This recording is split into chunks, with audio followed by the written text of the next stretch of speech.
Hello guys, आज हम explain करने वाले हैं एक साइंस फिक्शन फैंटेसी मूवी को जिसका नाम है पिच ब्लैक। इस मूवी में हम देखेंगे कि कुछ लोग एक प्लेनेट पर फंस जाते हैं और अब ये यहाँ से कैसे निकलेंगे और यहाँ पर कौन से खतरनाक जीव हैं, चलिए देखते हैं। मूवी की शुरुआत में हमें बताया जाता है कि एक स्पेसशिप में रेडिक और दूसरे लोग हैं, इन्हें किसी और प्लेनेट पर ले जाया जा रहा है। रेडिक एक खतरनाक मुजरिम है जिसे जोनस जेल में ले जा रहा है। तभी हम देखते हैं कि शिप किसी बड़े से पत्थर से टकरा जाती है जिससे ये सब लोग नींद से जाग जाते हैं, पर इसमें शिप की कैप्टन मर जाती है। जिसके बाद कैरोलिन शिप को कंट्रोल करने की कोशिश करती है और ये कैसे भी करके शिप को एक अनजान प्लेनेट पर इमरजेंसी क्रैश लैंडिंग करवा लेती है। शिप तो लैंड हो जाता है पर ये पूरी तरह से तबाह हो चुका है जो कि अब ठीक नहीं हो सकता। अब ये लोग यहाँ पर बुरी तरह से फंस चुके हैं, वो भी एक ऐसे प्लेनेट पर जिस पर ना तो पानी है और ना ही कुछ और। तभी हम देखते हैं कि पेरिस इन सबको अपने सामान के पास ले जाता है जिसमें वाइन भी थी, तो पानी का मसला तो यहाँ पर सॉल्व हो गया। इधर हम रेडिक को देखते हैं जो कि काफी चालाकी से खुद को आजाद कर लेता है और इधर जोनस भी उसका पीछा कर रहा है क्योंकि रेडिक इसके हाथ से निकल गया। और फिर ये सबको बताता है कि वो एक बहुत ही खतरनाक मुजरिम है जो मौका मिलते ही हम सबको मार देगा, इसीलिए हमें उससे पहले उसे पकड़ना होगा। पेरिस के पास जो भी पुराने हथियार थे वो ये सब ले लेते हैं और अब ये रेडिक को पकड़ने के लिए जा रहे थे क्योंकि जोनस का कहना है कि अगर रेडिक बाहर आजाद घूम रहा है तो मतलब तुम सब मरोगे। इसके बाद कैरोलिन और जोनस रेडिक की तलाश में निकल जाते हैं।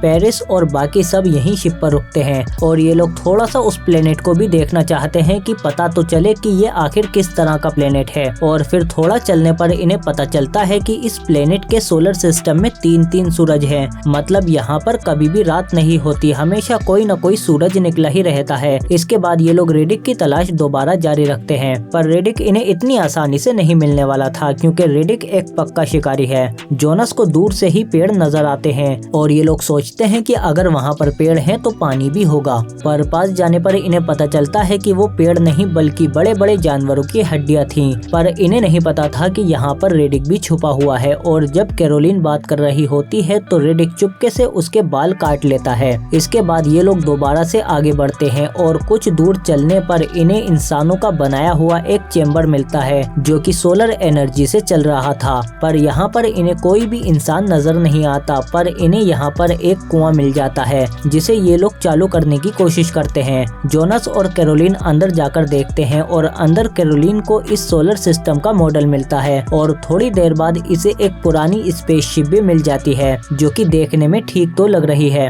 पर चेक करना पड़ेगा कि क्या चल भी पा रही है या नहीं। इनके पुराने शिप पर हम पेरिस को देखते हैं और इनके पास एक अनजान आदमी आता है जो कहता है कि शुक्र है चलो मैं यहाँ पर अकेला तो नहीं हूँ। शेरन इससे कुछ पूछती उससे पहले ही जैकी उसे शूट कर देता है क्योंकि इसे लगा कि ये रेडिक है, जबकि रेडिक दूर बैठा हुआ ये सब देख रहा था और ड्रिंक पी रहा है। इसके बाद जैकी उसे दफनाने के लिए जाता है, पर तभी इसे गड्ढे में कुछ हलचल दिखती है। जैकी जैसे ही करीब जाता है तो कोई उसे अंदर खींच लेता है। इधर हम कैरोलिन को देखते हैं जिसे पता चल जाता है कि ये शिप तो ठीक है, बस इसमें हमें पावर सेल डालनी होगी। पर अच्छी बात यह है कि हम अपने शिप से पावर सेल निकालकर इसमें डाल सकते हैं। इधर हम देखते हैं कि शेरन जैकी को देखने आती है पर उसे यहाँ पर खून ही खून नजर आता है और यहाँ पर इसे रेडिक भी बैठा हुआ मिल जाता है। शेरन को लगता है कि रेडिक ने ही जैकी को मारा है। रेडिक वहाँ से भागने की कोशिश करता है पर तभी जोनस आकर उसे पकड़ लेता है और फिर ये लोग उसे शिप पर ले जाकर बांध देते हैं। और फिर कैरोलिन रेडिक से पूछती है कि तुमने जैकी को क्यों मारा, जिस पर रेडिक कहता है कि मैंने बहुतों को मारा है पर जैकी को मैंने नहीं मारा।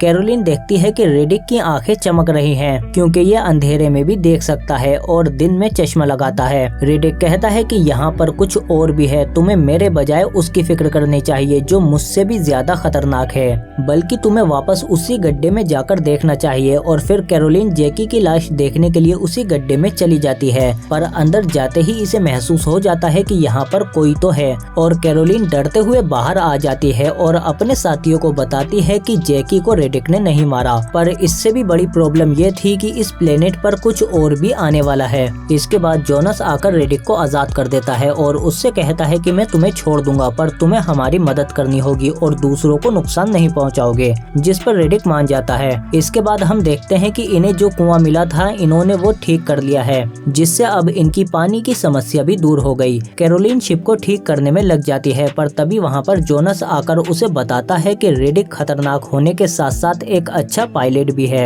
उसने पिछली बार एक पायलट का गला काट दिया था और शिप हाईजैक करके भाग गया था, इसीलिए उससे चौकन्ना रहना होगा। इसके बाद कैरोलिन के पास रेडिक भी आता है और उससे कहता है कि जोनस ने मेरे बारे में ठीक कहा कि मेरा भरोसा नहीं करना चाहिए, पर साथ ही तुम्हें उसका भी भरोसा नहीं करना चाहिए। वो कोई पुलिस वाला नहीं है, बल्कि उसने मुझे इसीलिए जिंदा रखा है क्योंकि मेरे सिर पर बहुत बड़ा इनाम है। इसके बाद हम देखते हैं कि ये सब लोग बैठकर प्लान बनाते हैं कि हमें यहाँ से जल्दी निकलना होगा, क्योंकि हम नहीं जानते कि हमसे पहले जो इंसान यहाँ पर आए थे उनका क्या हुआ।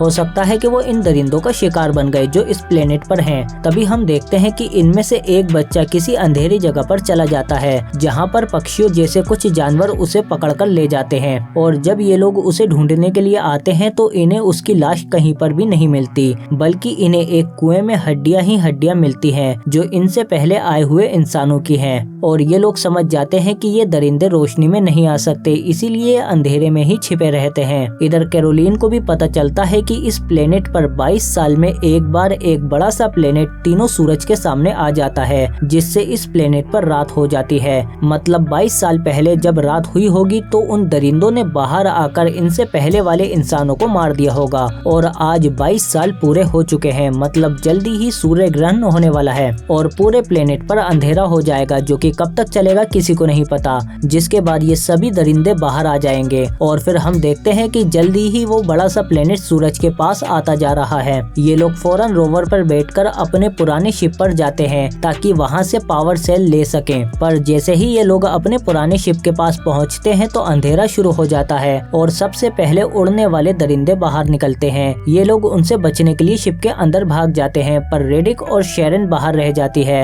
रेडिक तो बच जाता है, पर वो दरिंदे शेरन को उठाकर ले जाते हैं। पर खतरा सिर्फ आसमान से नहीं था, बल्कि जमीन के नीचे से भी दरिंदे आना शुरू हो जाते हैं और इनमें से एक और को उठाकर ले जाते हैं। कैरोलिन कहती है कि हमें प्लान बनाना होगा, ये लोग रोशनी से डरते हैं, इसीलिए हमें रोशनी का इंतजाम करना होगा। रेडिक इनसे कहता है कि ये दरिंदे खून सूंघ सकते हैं, इसीलिए अगर तुम में से कोई जख्मी है तो वो अभी ही बता दो। और फिर ये लोग पावर सेल और बहुत सारी लाइट्स अपने साथ ले जाते हैं और उसकी रोशनी में स्पेसशिप की तरफ बढ़ना शुरू कर देते हैं। रोशनी का प्लान काम कर गया, क्योंकि वो दरिंदे रोशनी की वजह से इनके पास नहीं आ पा रहे हैं, पर लगातार वो इनका पीछा कर रहे हैं। थोड़ी आगे आते ही क्रिएचर इनके करीब आने लगते हैं और पेरिस इनसे डरकर दूर हो जाता है, जिससे पावर सप्लाई टूट जाती है और लाइट बंद हो जाती है। बाकी लोग तो अपने चारों तरफ फौरन रोशनी कर लेते हैं, पर पेरिस इनसे काफी दूर हो चुका था और फिर वो दरिंदे पेरिस को भी मार देते हैं। सिर्फ रेडिक ही इन दरिंदों को देख पा रहा था, क्योंकि वो अंधेरे में भी देख सकता है। इसके बाद ये लोग शराब की बोतलों में आग लगाकर उसकी रोशनी में आगे बढ़ने लगते हैं। तभी रेडिक कहता है कि जैक का खून बह रहा है, उसी को सूंघते हुए वो दरिंदे हमारा पीछा कर रहे हैं। कैरोलिन के पूछने पर जैक बताती है कि मुझे पीरियड चल रहे हैं। इसके बाद जोनस रेडिक से कहता है कि इन लोगों को यहीं मरने के लिए छोड़ देते हैं और कैरोलिन को साथ में ले लेते हैं, क्योंकि वो पायलट है, और बाकी सबको इन दरिंदों का चारा बना देते हैं ताकि हमें भागने का मौका मिल जाए। पर रेडिक कहता है कि मुझे लगता है कि हमें बड़े चारे की जरूरत होगी, और फिर वो जोनस पर अटैक कर देता है और उसे जख्मी कर देता है, जिसकी वजह से उसके खून बहने लगता है, जिसे सूंघते हुए एक दरिंदा आ जाता है और जोनस को पकड़कर खा जाता है। इसके बाद रेडिक बाकी सबको अपने साथ चलने को कहता है और कुछ देर बाद ये एक घाटी में आ जाते हैं, पर यहाँ पर उड़ने वाले दरिंदे भी आ जाते हैं। लेकिन तभी इनका शिकार करने बड़े दरिंदे भी आ जाते हैं। ऊपर से लाशें नीचे गिर रही हैं और ये लोग अपनी जान बचाकर भाग रहे हैं। तभी एक दरिंदा जैक की तरफ बढ़ता है, पर जैक एक हड्डी के पीछे छिप जाती है और फिर रेडिक आकर उस दरिंदे को पकड़ लेता है और उसे मार देता है। हम देखते हैं कि यहाँ पर बारिश पड़ना शुरू हो जाती है और इनकी आग बुझने लगती है। ये लोग उसे जलाए रखने की कोशिश करते हैं, पर तभी एक और दरिंदा आकर इनमें से एक और को ले जाता है। रेडिक इन्हें एक गुफा में भेजकर उसके आगे एक पत्थर रख देता है और खुद पावर सेल लेकर लीडरशिप की तरफ बढ़ने लगता है। और इधर हम देखते हैं कि बोतलों में शराब खत्म हो जाती है और इनकी आग बुझ जाती है और अंधेरा होते ही इन्हें दरिंदों की आवाजें आने लगती हैं। और इधर रेडिक को भी चेम्बर दिख जाता है और फिर इधर हम देखते हैं कि अंधेरा होते ही उस गुफा में कुछ जीव चमकना शुरू हो जाते हैं। कैरोलिन को रिडिक पर भरोसा नहीं है कि वो वापस आएगा, इसीलिए ये बोतल में उन जीवों को भरकर रिडिक के पीछे आती है और इधर रिडिक भी शिप पर पहुंच जाता है और उसमें पावर बैटरी लगाकर उसे चालू कर लेता है। पर तभी शिप के सामने कैरोलिन आ जाती है और रिडिक से कहती है चलो हमें उन लोगों को लाना होगा। पर रिडिक कहता है कि मैं वहाँ नहीं जाऊंगा और अगर तुम आना चाहती हो तो अंदर आ जाओ, वरना मैं तुम्हें भी छोड़कर चला जाऊंगा। कैरोलिन उससे लड़ने लगती है कि मैं किसी को छोड़कर नहीं जाऊंगी और फिर मजबूरन रिडिक को भी मानना पड़ जाता है। और फिर कैरोलिन और रिडिक जाकर उन दोनों को भी ले आते हैं, पर रास्ते में इन्हें वही दरिंदे मिल जाते हैं। रिडिक इन सबको आगे भेज देता है कि रुकना मत, सीधे शिप पर जाओ। तभी रिडिक के सामने एक दरिंदा आ जाता है। रिडिक उसके मुंह पर आकर उसकी मिमिक्री करने लगता है ताकि वो उसे महसूस न कर पाए। पर तभी पीछे से एक और दरिंदा आ जाता है और रिडिक इन दोनों के बीच में फंस जाता है। इधर ये लोग भी शिप पर पहुंच चुके थे और रिडिक का ही इंतजार कर रहे थे। कुछ देर बाद रिडिक के न आने पर कैरोलिन उसे ढूंढने जाती है, पर रिडिक इसे जख्मी हालत में मिलता है और फिर कैरोलिन उसे उठाकर अपने साथ ले जाने लगती है। पर तभी हम देखते हैं कि वो दरिंदा कैरोलिन को पकड़कर ले जाता है और रिडिक कुछ नहीं कर पाता। इसके बाद रिडिक किसी तरह से शिप पर आ जाता है और शिप चालू कर लेता है, पर अचानक से वो शिप बंद कर देता है और फिर वो दरिंदे भी शिप के पास आने लगते हैं। ये लोग कहते हैं कि क्या कर रहे हो रिडिक, पर वो कहता है कि बदला जो लेना है और फिर वो शिप के इंजन से इन दरिंदों को जलाता हुआ इस प्लेनेट से बाहर आ जाता है। और बाहर आकर जैक उससे कहती है कि वो लोग तुम्हारे बारे में पूछेंगे, जिस पर रिडिक कहता है कि उनसे कहना कि मैं मर गया। और इसी के साथ ये मूवी यहीं खत्म हो जाती है। आप कमेंट करके बताओ कि आपको ये मूवी कैसी लगी। अगर वीडियो अच्छी लगी तो लाइक करो इसे और सब्सक्राइब करो हमारे चैनल को, बेल आइकन दबा के नोटिफिकेशन ऑल पे भी क्लिक करो ताकि और भी अच्छी वीडियो मिलते रहे तुमको। इसके अलावा एंड स्क्रीन में मिल जाएंगी और वीडियो भी या दूसरे पार्ट भी मिल जाएंगे। वैसे इसके भी 2-3 पार्ट हैं।